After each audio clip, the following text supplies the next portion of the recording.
సంవత్సర కాలం తర్వాత మాజీ ముఖ్యమంత్రి కేసీఆర్ ఫామ్ హౌస్ నుంచి బయటకు వస్తాడు, గాలి మూట వేసుకొని ఇలా జగిత్యాలకు వస్తారట.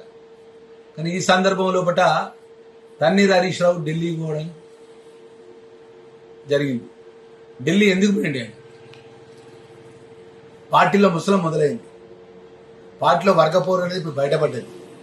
ఆల్రెడీ కవిత మీ యొక్క సోదరిమణి, మీ కుటుంబ సభ్యురాలు కేటీఆర్ గారు, ఆమె మొదటి నుంచి చెప్తూనే ఉన్నది.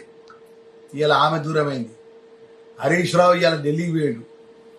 నీ పార్టీలో వర్గపోరు మొదలైంది. ఇలా జీవన్ రెడ్డికి చేరికని ఒక దిక్కు అంటావు, ఒక దిక్కేమో బీఆర్ఎస్ పార్టీ గ్రామ గ్రామాన కార్యకర్తలను మీ అక్రమంగా సంపాదించే డబ్బుతో జన సమీకరణ చేస్తారు. జగిత్యాల్లో మొత్తం గులాబీ జెండాలతో నింపేస్తారు. నింపుకోండి, బహిరంగ సభ ఇచ్చుకోండి. కానీ బీఆర్ఎస్ పార్టీ బహిరంగ సభని ప్రకటించుకొని మాట్లాడితే బాగుంటుంది. తన్నీర్ హరీష్ రావు గారు ఢిల్లీ ఎందుకు వెళ్ళిన విషయం యావత్ తెలంగాణ ప్రజానికానికి బహిరంగ సభలు చెప్పాలి.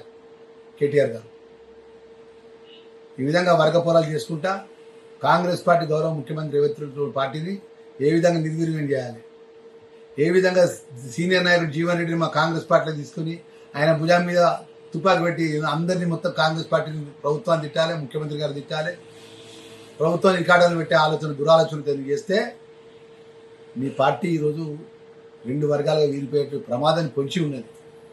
దానికి తెలంగాణ ప్రజలకు జవాబు చెప్పాలి కేటీఆర్ గారు, మాజీ ముఖ్యమంత్రి కేసీఆర్ గారు, టీఆర్ఎస్ పార్టీ అని చెప్పి ఈ సందర్భంగా డిమాండ్ చేస్తూ, ఎప్పుడు కూడా మీ కుటిలమైన మనస్తత్వం 2 సంవత్సరాలు పట్టినే కాంగ్రెస్ పార్టీ ప్రభుత్వం మీద రేవంత్ రెడ్డి గారి మీద గంత అక్కసు ఎందుకు, గంత కుట్ర ఎందుకు, గంత కుతంత్రాలు ఎందుకు? ఇవాళ ప్రజలు అన్ని గమనిస్తాను.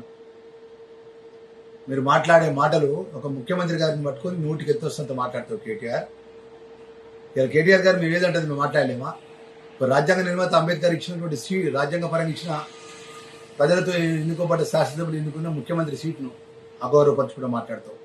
ముఖ్యమంత్రి అంటే గౌరవం లేదు, అదే అహంతో మాటలు, అదే ప్రభుత్వంలో ఇంకా నేను కొనసాగుతున్నటువంటి నీ మైండ్ ఆలోచన ఏదేమైనా కూడా నీ యొక్క తన్నీర్ హరీష్ రావు నీ బావగారు ఎక్కడికి పోయిండో, ఢిల్లీలో ఏం చేస్తాడో, ఢిల్లీలో ఏ పార్టీని కలుస్తాడో, ఏ పార్టీని సంప్రదిస్తాడా, ఏం జరుగుతుంది అనే విషయం రేపు ఇప్పుడు జరగబోయే బహిరంగ సభలో తెలంగాణ మీ జరిగే సభలో కూడా ఆ సభ ద్వారా ప్రజలకు తెలియజేయాలని చెప్పి ఈ సందర్భంగా డిమాండ్ చేస్తున్నాం. అసలైన తొలి వెలుగు. ఫాలో వాట్సాప్ @తొలి వెలుగు official.